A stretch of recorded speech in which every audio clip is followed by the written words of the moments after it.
Hi TV ప్రేక్షకులకి నమస్కారం. ఈరోజు ప్రెగ్నెంట్గా ఉండేవాళ్ళు ఎలాంటి డైట్ తీసుకోవాలో తెలుసుకుందాము.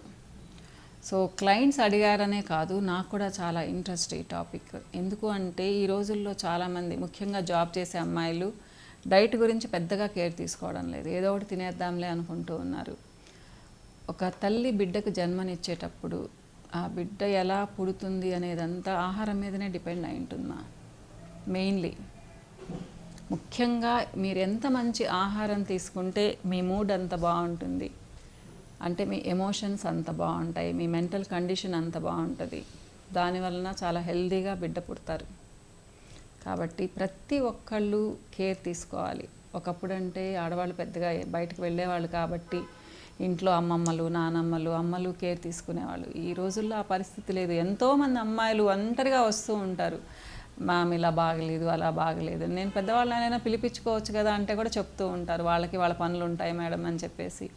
కాబట్టి ఈ పరిస్థితుల్లో ఆడవాళ్ళు చాలా ముఖ్యంగా ప్రెగ్నెన్సీతో ఉన్నవాళ్ళు చాలా మంచి ఆహారం తీసుకోవాలి. మంచి ఆహారం అంటే మీరు ఎక్కడికో వెళ్ళి వెతుక్కుంటూ తీసుకోవాల్సిన అవసరం లేదు.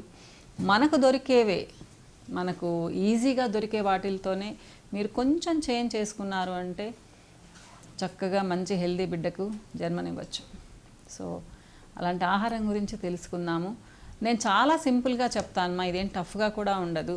జనరల్గా ఏంటి అంటే ఎక్కువ మంది అనుకుంటూ ఉంటారు ప్రెగ్నెన్సీ అంటే 2 బిడ్డలమైన తినాలి, సో అప్పుడే హెల్దీగా పుడతాడు బిడ్డ అని చెప్పేసి. అవసరమే లేదు. మీరు క్యాలరీస్కి వచ్చారు అంటే 400 to 500 క్యాలరీస్కి ఎక్స్ట్రా తీసుకోవచ్చు. అదే ప్రోటీన్కి వచ్చారు అంటే ఇంకొక 15 grams ప్రోటీన్ ఎక్స్ట్రా తీసుకోవచ్చు. అంతకు మించి తీసుకోవాల్సిన అవసరమే లేదు. సో బాగా తిని బాగా బరువు పెరిగిపోయి తర్వాత చాలా ఇబ్బంది పడుతూ ఉంటారు. ఇలాంటివి చేయకండి, చాలా కష్టం అనిపిస్తుంది. బరువు పెరిగిన తర్వాత తిరిగి మీ వెయిట్కి రావాలి అంటే నిజంగానే దేవుడు కనిపిస్తాడు కాబట్టి మీరు 12 to 14 kgs మ్యాక్సిమం పెరిగారు అంటే చాలు, అంతకు మించి పెరగాల్సిన అవసరం కూడా లేదు. హెల్దీగా బిడ్డకు జన్మనివ్వచ్చు. సో అంటే నేను గమనించింది ఏంటి అంటే చాలా ఎక్కువగా తింటూ ఉంటారు, పాలు ఎక్కువగా తాగడము, ఫ్రూట్స్ చాలా ఎక్కువగా తింటాము, జ్యూసెస్ 3-4 గ్లాసులు తాగడం. ఇలా అవసరం లేదు. ముఖ్యంగా మీ డైట్లో ఉండాల్సినవి ఏంటి అంటే ఫ్రూట్స్ ఒక 3 servings ఉండాలి. ఏ ఫ్రూట్స్ అయినా తినండి, కానీ సిట్రస్ ఫ్రూట్స్ మాత్రం తీసుకోండి. జ్యూస్గా అయితే 1 గ్లాస్ జ్యూస్ తీసుకోండి. దాంట్లో ఇంత చక్కెర వేసుకోకండి, మామూలుగా తీసుకోండి. అలానే ఏంటి అంటే తప్పనిసరిగా మీ డైట్లో పప్పు ఉండేట్టుగా చూసుకోండి. మీరు పప్పు అలవాటు చేసుకున్నారు అంటే అది ఏమీ అరగకుండా పోదు. చాలామంది జనరల్గా ఇచ్చే కంప్లైంట్ ఏంటి అంటే మాకు పప్పు పడదు మ్యామ్, గ్యాస్ ఫామ్ అవుతుంది అంటూ ఉంటారు. రెగ్యులర్గా తినే వాళ్ళకి ఏం గ్యాస్ ఫామ్ అవ్వదు. మీకు అంతగా భయం ఉంటే మధ్యాహ్నం తినండి, నైట్కి తినొద్దు, ఇంకేదైనా తీసుకుందరు కానీ. అలానే వాటర్ బాగా తాగాలి. నట్స్ తీసుకోవచ్చు, ఏదైనా 2 types ఆఫ్ నట్స్ తీసుకోవచ్చు. ఆల్మండ్స్ అయితే నానబెట్టి 8 to 10 కూడా తీసుకోవచ్చు డైలీ. అలానే వాల్నట్ కొంచెం మానేస్తేనే మంచిది. ఇంకా బాదం పప్పులు కాకుండా జీడిపప్పులు ఒక 4-5 తీసుకోవచ్చు. నేనైతే బాదం పప్పులనే తినమని చెప్తూ ఉంటాను. ఇంకా మీరు డ్రై ఫ్రూట్స్ మీ ఇష్టం. ఒక 3-4 డేట్స్ తీసుకోవచ్చు. దీనివల్ల ఏం వేడి చేయదు. మీరు మంచినీళ్ళు కానీ బాగా తాగారు అంటే వేడి చేసే క్వశ్చనే లేదు. రైజిన్స్ తీసుకోవచ్చు, ఈజీగా ఫ్రీ మోషన్కి కూడా ఇది ఉపయోగపడుతుంది అన్నమాట. తర్వాత అంజీర్ తీసుకోవచ్చు. సో ఇవన్నీ ఈజీగా తీసుకోవచ్చు. ఇకపోతే పాలు ఎన్ని తాగాలని చాలామందికి డౌట్. సో మీరు 250 to 300 ml మిల్క్ తాగితే సరిపోతుందా, అంతకు మించి తాగాల్సిన అవసరం లేదు. మార్నింగ్ ఒక 150 ml తాగండి, నైట్ పడుకునే ముందు ఒక 150 ml తాగండి. ఇకపోతే నాన్ వెజ్, ప్రోటీన్ కదా అని చాలామంది ఎక్కువ నాన్ వెజ్ తింటూ ఉంటారు. ఇది నిజంగా తినకూడదు. మీరు మ్యాక్సిమం 2 to 3 times తినండి. తర్వాత వెజిటేరియన్కి వెళ్ళండి. సో పప్పులో బోల్డ్ ప్రోటీన్ ఉంటుంది, లెగ్యూమ్స్లో బోల్డ్ ప్రోటీన్ ఉంటుంది, కాబట్టి అవి కూడా ట్రై చేయండి. అలానే ఆకుకూరలు, ఎందుకంటే మంత్స్ గడిచే కొద్దీ కొంతమందికి బౌల్ మూమెంట్ తక్కువ ఉంటుంది, అంటే ఫ్రీ మోషన్ ఉండదు, కాన్స్టిపేషన్ ఫీల్ అవుతూ ఉంటారు, మలబద్ధకం ఉంటుంది. అలాంటి వాళ్ళు బాగా ఆకుకూరలు తిన్నారు అంటే ఈ ప్రాబ్లమే ఉండదు. కాబట్టి హ్యాపీగా ఆకుకూరలు తినండి. రా వెజిటబుల్స్ అంటే చాలామంది తినే రా వెజిటబుల్స్ కీరా, క్యారెట్ ఉంటుంది. సో బీట్రూట్ కూడా వాళ్ళకి ఇష్టపడదు. కొంతమందికి ఏంటి అంటే నాజియేటింగ్గా ఉంటుంది. అలాంటి వాళ్ళు ఏంటంటే ఇవన్నీ తినాలి అంటే కష్టం. నేనైతే క్యారెట్, బీట్రూట్ తినమని చెప్తూ ఉంటాను, కీరా, క్యారెట్ తినమని చెప్తూ ఉంటాను. టొమాటోస్ కూడా నేను అంతగా స్ట్రెస్ చేయను అనమాట. సో మీ ఇష్టం. అది రా వెజిటబుల్స్ తినాలన్న రూల్ కూడా లేదు. మీరు ఆకుకూరలు కానీ బాగా తిన్నారు అంటే రా వెజిటబుల్స్ తినాల్సిన అవసరం లేదు. అలానే బీన్స్ చిక్కుళ్ళు, గోరు చిక్కుళ్ళు ఇలాంటివి కూడా తినండి. ఇకపోతే గోంగూర లాంటివి తక్కువ తినండి గోంగూర, పపాయ వేడి చేసే వస్తువులు కొంచెం, అలానే డ్రమ్ స్టిక్ కూడా తక్కువ తినండి. అలానే కారం తగ్గించండి. మీరు ఎంత ఎక్కువ కారం తింటే మీ పొట్టలో ఉండే బిడ్డ అంత అవస్థ పడతాడు. కాబట్టి తక్కువ తినండి.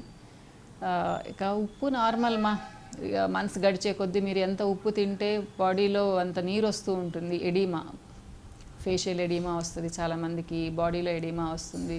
అనవసరంగా వాటర్ ఫ్లూయిడ్స్ అన్నీ అక్యూములేట్ అవుతూ ఉంటాయి. కాబట్టి మీరు సాల్ట్ ఎంత తక్కువగా తింటే అంత యాక్టివ్గా ఉంటారు. ప్లస్ చాలామంది ఏంటి అంటే పెద్దగా తిరగకుండా రెస్ట్ తీసుకుంటూ ఉంటారు. స్పెషల్ కండిషన్లో తప్పితే, అంటే డాక్టర్ బెడ్ తిగొద్దు అని చెప్తే తప్పితే మిగతా వాళ్ళందరూ లాస్ట్ మినిట్ వరకు హ్యాపీగా పనులు చేసుకోవచ్చు. మీరు ఎంత యాక్టివ్గా ఉంటే మీకు డెలివరీ అంత ఈజీగా అవుతుంది. సో ఇప్పుడు పిల్లలు అందరూ బెడ్ రెస్ట్ అని చెప్పేసి అందరికీ సిజేరియన్స్ అవుతూ ఉన్నాయి. బాగా యాక్టివ్గా ఉండండి. మరీ లేట్ మంత్స్లో కిందకు మరీ తక్కువనే వంగొద్దు. మిగతా పనులన్నీ హ్యాపీగా చేసుకోవచ్చు మీరు ఎవరి మీద డిపెండ్ అవ్వాల్సిన అవసరం లేదు. సో అదేమీ అంటే మరీ చేయకుండా ఉన్నారు అంటే మీకే నష్టం. చాలామంది ఏంటంటే చాలా చెప్పినా చెప్పకపోయినా బెడ్ రెస్ట్ తీసుకుంటూ ఉంటారు. సో ఫస్ట్ మంత్స్లో ఉంటుంది, నాజియేటింగ్గా ఉంటుంది, కానీ తర్వాత తగ్గిపోతుంది. ఏదైనా కానీ మీ బిడ్డ బాగా ఉండాలని మనసులో చాలా స్ట్రాంగ్ అనుకోండి. సో అంటే మీరు అనుకుంటూ ఉండొచ్చు ఏంటి వేగ్గా చెప్పారు, స్పెసిఫిక్గా డైట్ చెప్పలేదు అని చెప్పేసి. మార్నింగ్ బ్రేక్ఫాస్ట్ అనుకోండి మీరు ఏవైనా తినొచ్చు, 3 to 4 ఇడ్లీ తినొచ్చు, 3 దోశ తినొచ్చు. కానీ చట్నీస్ విషయంలో చూసుకోండి, మీకు తేలిగ్గా అరిగేవి తీసుకోండి. లేదా పోహా లాంటివి తినొచ్చు, లైట్గా ఉంటాయి, బొరుగులు, ఉప్మాలు ఇలాంటివి బ్రేక్ఫాస్ట్లు కూడా తీసుకోవచ్చు. సో 9 లోపల ఖచ్చితంగా తినండి. 10:30కి ఒక ఫ్రూట్ తినండి. 12 అట్లా ఏదైనా సూప్ తీసుకోండి టొమాటో సూప్ కానివ్వండి, ఇంట్లో ఈజీగా చేసుకోవచ్చు, అలాంటివి తీసుకోండి. 1-1:30 లోపల భోంచేయండి. సో రైస్ తీసుకోవచ్చు, చపాతీస్ తీసుకోవచ్చు. నేనైతే రైసే సజెస్ట్ చేస్తాను, ఈజీగా డైజెస్ట్ అవుతుంది. కాకపోతే చపాతీలు ఇష్టం ఉండేవాళ్ళు మధ్యాహ్నం చపాతీ తినండి, నైట్కి రైస్ తీసుకోవచ్చు. కర్రీస్ బాగా తినండి, కానీ ఆయిల్ తక్కువ వేసుకొని తినండి. ముఖ్యంగా 2 స్పూన్స్ ఆవు నెయ్యి వేసుకోండి చాలా మంచిది. అలానే ఏంటి అంటే పెరుగు, మజ్జిగ తప్పకుండా తీసుకోండి. ఈ కూరలో ఆకుకూర డెఫినెట్గా ఉండేట్టుగా చూసుకోండి, రోజు మార్చి రోజైనా. సో మీకు డైజెషన్ చాలా బాగుంటే మళ్ళీ 2:33 కూడా ఏదైనా మీరు ఒక ఫ్రూట్ తీసుకోవచ్చు. కాఫీ, టీలు 1-2 సార్లు తాగితే పెద్ద నష్టం లేదు, కానీ 4-5 సార్లు మాత్రం తాగకూడదు. మార్నింగ్ ఒకసారి తాగొచ్చు, ఈవినింగ్ 4 o'clock కూడా కప్పు కాఫీ, చిన్న కప్ కాఫీ తీసుకోవచ్చు. అలానే ఏంటంటే 6కి డెఫినెట్గా స్నాక్స్ తీసుకోండి. ఏదో ఒక స్నాక్స్ తీసుకోండి, కొంచెం ఒక 100 to 150 క్యాలరీస్ ఉండేట్టుగా. నైట్ డిన్నర్ 7:30-8 లోపల తినేసేయండి. పడుకునేటప్పుడు చిన్న గ్లాస్ పాలు తాగండి, చక్కగా నిద్ర కూడా పడుతుంది. సో ఇవన్నీ మీకు తెలియదని కాదు, జస్ట్ రిమైండ్ చేస్తూ ఉన్నాను. సో ఏమైనా కానీ ప్రోటీన్స్ బాగా తీసుకోండి, అలానే ఫ్రూట్స్ బాగా తీసుకోండి. నాన్ వెజ్ ప్రోటీన్ కంటే వెజ్ ప్రోటీన్ మంచిది ఇది మాత్రం గుర్తుపెట్టుకోండి. వాటర్ బాగా తాగండి, ఇష్టపడదు చిన్న చిన్న గ్లాసులతో అరగంటకి తాగుతూ ఉండండి చాలా మంచిది. ఇంకా గోరువెచ్చటి వాటర్ తాగితే ఇంకా మంచిది. సో ఇలాంటి కేర్ తీసుకోండి, మంచి హెల్దీ బిడ్డకి జన్మనివ్వండి. వచ్చే ఎపిసోడ్లో మళ్ళీ కలుద్దాం. నమస్తే.